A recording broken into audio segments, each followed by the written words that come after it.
According to William Phillips, a New Zealand economist, when the demand for labor is high and there are very few unemployed, we should expect employers to bid wage rates up quite rapidly. Each firm and each industry being continually tempted to offer a little above the prevailing rates to attract the most suitable labor from the other firms and industries. On the other hand, it appears that workers are reluctant to offer their services at less than the prevailing rates when the demand for labor is low and unemployment is high, so that wage rates fall only very slowly. The relation between unemployment and the rate of change of wage rates is therefore likely to be highly nonlinear. Then, economists trying to modernize the concept of inflation used an analogy in order to establish a linkage between wage inflation and price inflation. Since once the wage level of a country goes up, the same happens to the price level, it is possible to conclude that both of them are directly and positively related. Looking into Brazilian's historical data from 2012 to 2017 for inflation and unemployment,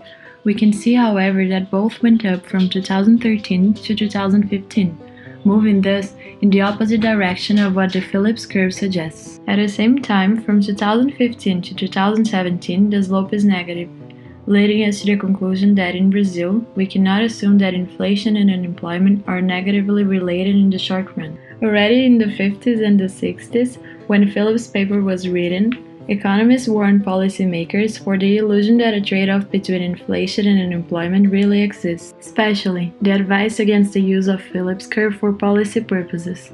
Allowing inflation to go up will not diminish the unemployment rate, they said. In this sense, two famous economists, Phelps and Friedman, who criticized the original Phillips curve, added that perhaps some trade-off would occur between surprise inflation, that is, inflation minus the expected rate of inflation, and unemployment, creating the expectations augmented Phillips curve. However, in the case of Brazil, this new curve brings us to the same conclusion as the Phillips. Both data went up from 2013 to 2015, going against the expected according to the expectations augmented curve. And in 2016 to 2017, the inflation minus expected inflation is negative, while unemployment continued to grow. This way we can conclude that inflation and unemployment are negatively related in the short run, going against the curve. We can conclude thus that this trade-off doesn't exist in Brazil. Policymakers should not try to combat unemployment by allowing inflation to go up. And in the same sense, the lowering of inflation won't lead to an increase in unemployment. This happens as long as the central bank announces carefully their plans to lower inflation. And as long as people believe that a central bank will do what it says it will do, inflation can be lowered without the cost of high unemployment.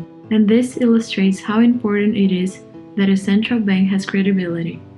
If they don't have credibility, but nevertheless try to combat inflation, this may end up resulting in the loss of jobs.